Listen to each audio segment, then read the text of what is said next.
Hey, how everybody doing? Just wanted to drop a little something on you today. Just getting in from church. Went by the nursing home to see my cousin Clyde, and we called him Fifi growing up. But we had a little talk, and he's legally blind now in both eyes, kidneys. He has diabetes, and he was telling me, you know what, Frank, man, when I was out there, I was selling and getting that street money and running women and chasing and using drugs and all these things. And he thought he was free doing all of that. But the truth of what he was doing has him where he is now. Now, he's not, woe is me, my life sucks, it's sad. He understands what it is now. And my thing is, why we got to understand when it seems like it's too late. It's just like if you out here and you're in the streets just doing what you're doing, whether you're in a gang or you robbing people, killing people, raping people, whatever it is that you do, and then you get caught. Now all of a sudden you feel bad. See, you was in bondage before you actually got put in bondage, meaning prison or 6 feet under, locked up, whatever the situation is. You brought it on yourself. God always give warning before destruction. I had to look at my own self, and was just thinking like, wow, I've been in so many situations, thinking I was that guy, and I was nothing. And God got his way of breaking you down. His hand not too short. He'll reach down and pull you up out your mess, especially when he's called you. See, a lot of you out here are running. You know what you're supposed to be doing. You know what you should be doing, but you still want to do you. So I just got to ask you, how much longer do you have to continue to doing you? And that applies to myself also. We can only party so much. We can only do so much of anything. And then it gets to a point where it's not exciting to us. That's when we overly or overindulge in the things that we do. You got to pay attention, because see, this deception is a beast. And that beast will bite you and have a grip on you, and you won't even know it, because you still smiling, yippee yay, having fun doing your thing until you finally fall. Or you look in the mirror one day and you don't even know who you are. God got a calling on your life. And those of you who don't believe, he tugs at you also. And you don't understand what that tug is, that pull at your heart, or when you feel sad about something, when you see somebody doing something wrong and you out there doing it wrong to somebody, but you see it done to somebody else and it bothers your heart and you get mad, but yet you doing it. That's deception. But at the same time, God's showing you you still have a heart. You do. It don't matter what you've been through. If you've been molested, I raised my hand to that. I went through that. Raped, beaten, lied on, talked about, anything that you are going through in this life. Jesus Christ went through it for you. That's why he went to the cross.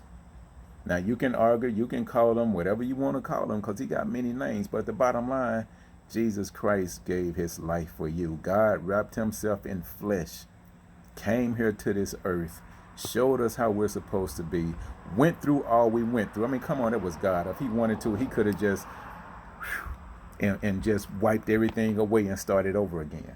But he wanted to show us how to endure and still be righteous.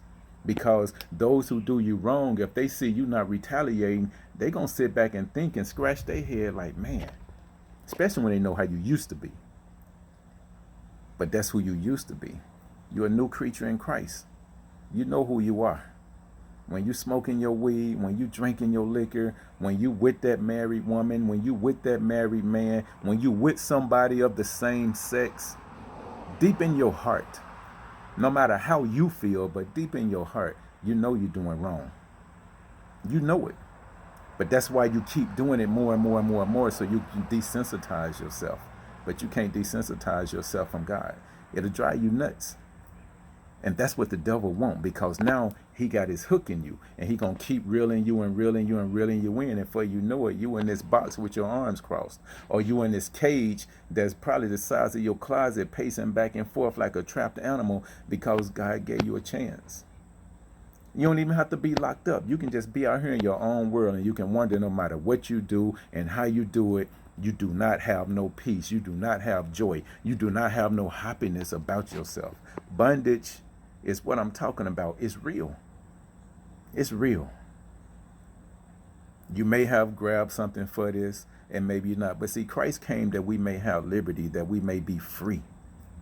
Free to do that which is his righteousness.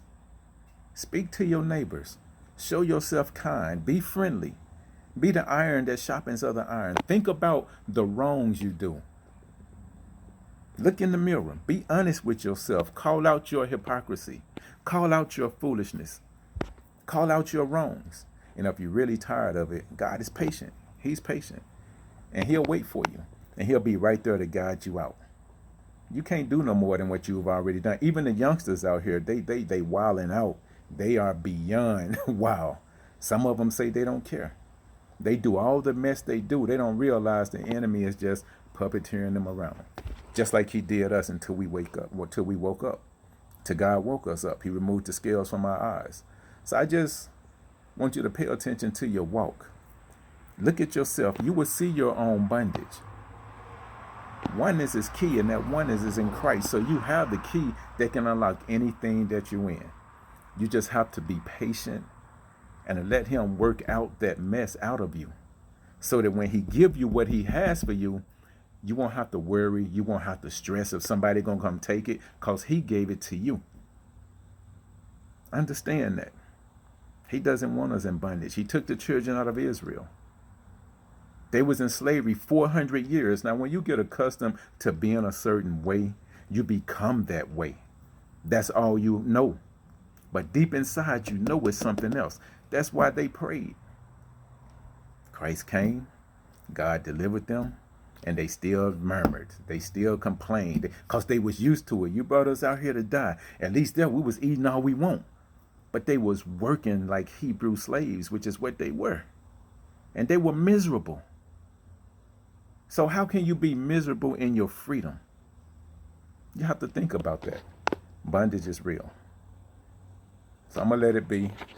Y'all enjoy and take care. Keep God first in all that you do, in all that you say, and all that you think. And look at yourself. If you know you are here doing wrong, nobody changes overnight. But you have to want to change. You decrease so he can increase in you. Oneness is key. You all take care. One.